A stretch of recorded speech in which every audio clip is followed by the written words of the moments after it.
இளைய தளபதி விஜய் அவர் நேரடியா பார்க்கறதுக்கும் ஸ்கிரீன்ல பார்க்கறதுக்கும் இன்னொரு அவதாரம் தான். இந்த குழந்தை இந்த பையன் இந்த மாதிரி இப்படியா அப்படின்னு சொல்ற டான்ஸ் ஃபைட் எல்லாமே டைமிங் சென்ஸ் எக்ஸலண்டா இருக்கு விஜய் கிட்ட.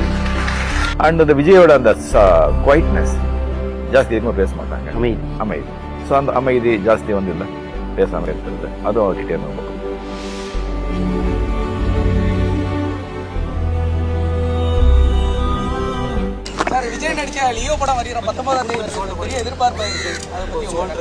ஆமாங்க, அந்த படம் மிகப்பெரிய வெற்றி அடையணும்னு சொல்லி நான் ஆண்டவனை வேண்டிக்கிறேன். இந்த விஜய் வந்து என் கண்ணுக்கு முன்னாலே வந்து வளர்ந்த பையன் இப்போ மறுபடியும் வந்து நெக்ஸ்ட் வந்து ஒரு அரசியல் சமூக சேவைக்கு வேற வந்து போகணும்னு இருக்காங்க. நம்ம அரசியலுக்கு வர்றதுக்கு முன்னாடி அட இவரெல்லாம் வரமாட்டாரியா, அவரே வரல இவரே வரல இவருங்க வர போறாரு அப்படின்ட்டு நிறைய பேர் ஜோஷியம் சொன்னாங்க. நான் ஒன்னும் இந்த மார்க்கெட் போனதுக்கு அப்புறம் ரிட்டையர் ஆனதுக்கு அப்புறம் அடைக்கலம் தேடி அரசியலுக்கு வரல, படைக்கலனோட வந்திருக்கிறோம். விஜய் வந்து கட்சி கொடி ஆரம்பிச்சு பாடல் வெளியிட்டு இருக்காரு. இது எப்படி பாக்குறீங்க? அவருக்கு என்னுடைய வாழ்த்துக்கள். தமிழ்நாட்டில் எம்ஜிஆருக்கு அப்புறம் ஒரு பிரபலமான ஒரு தலைவரா ரஜினிகாந்த் அவர்கள் வரணும்னு நினைச்சார்.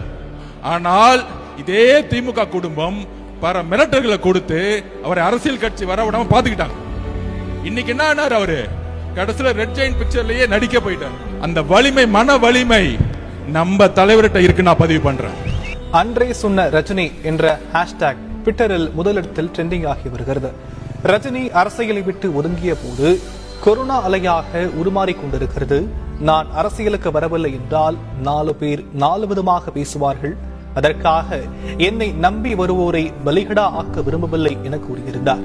அதே போல தற்போது கொரோனா 2வது அலையாக உருமாறி மொத்த நாட்டையும் உலுக்கி வருகிறது.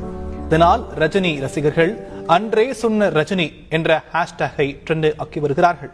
நீங்க எக்கேடு கெட்டு போனா எனக்கு என்ன அப்படின்னு உங்களை ஒரு மசரா நினைக்கிற உங்க முதலாளி விஜய்க்காகவே நீங்க இந்த போங்குறீங்க. ரஜினிங்கிற ஒரு தனிப்பட்ட ஒரு மனிதரா நாங்க பார்க்கலாம். எங்க ரத்தத்துல கலந்த ஒரு உணர்வா நாங்க பார்க்கணும். எங்களை ரத்தத்தின் ரத்தமா பாக்குற அவருக்கு எகேன்ஸ்டா பேசுற உங்களை நாங்க என்ன பண்ண மாட்டோம்னு யோசிப்பாரு. ஆனா நாளைக்கு விஜய் அரசியலை விட்டு விலகிற ஒரு நிலை வந்துச்சுன்னு வச்சுக்கோங்களேன், அவரை பத்தி இந்த நாம் தமிழர் கட்சியோ டிஎம்கேவோ இல்ல மனசாட்சி இருக்கிற எந்த ஒரு மனுஷனும் நல்லது பேசுவான்னு நினைக்கிறீங்களா? அந்த மாதிரி விஷயங்களே அவர் பண்ணியிருக்காரு. விஜய் மேல இருக்கிற ரத்தக்கரை போகுமா? இன்கம் டாக்ஸ எவைட் பண்ணி கவர்மெண்ட் ஏமாத்தி ஊழல்வாதி விஜய் அப்படின்னு பேர் எடுத்தது இல்லாம போயிடும். இளைய சமுதாயத்தை, ஒரு சமூகத்தையே வந்து தற்கூரியா வளர்த்து விட்டு எல்லாரையும் தப்பா பேச வச்சு எல்லார்கிட்டையும் அடி வாங்க வச்சு அதுல குளிர்காயிற விஜய் அப்படிங்கிற பேர் இல்லாம போயிடும். கெத்துக்காக கூட்டத்தை கூட்டி இளைஞர்கள், தாய்மார்கள், குழந்தைகள் கூட பார்க்காம மனித சங்கிலி போட்டு தத்தளிக்கிற வாய்க்கு சொல்லிட்டு தண்ணி கூட கொடுக்காம கடைசி ஆளக்கரூருக்கு வந்து முதல் ஆளா சென்னைக்கு ஓடி போய் நீலாங்கரை பங்களாவில் ஒளிஞ்சு 4 நாளுக்கு அப்புறம் வந்து கோழத்தனமா டிஎம்கே மேல பழி போட்ட மொரட்டு கோழ விஜய் அப்படிங்கிற பேரு விஜய்க்கு இல்லாம போயிருப்பான். இதெல்லாம் தமிழ் மக்கள் மறந்து விஜய் ஏத்துப்பாங்க.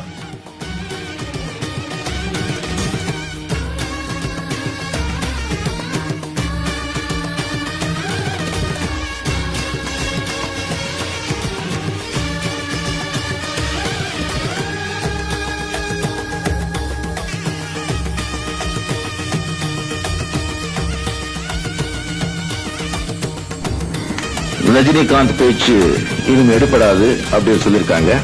அதுக்கு நான் வந்து சொல்லக்கூடாது. தமிழக மக்கள் அதுக்கு வாக்கு மூலமா பதிலளிப்பாங்க.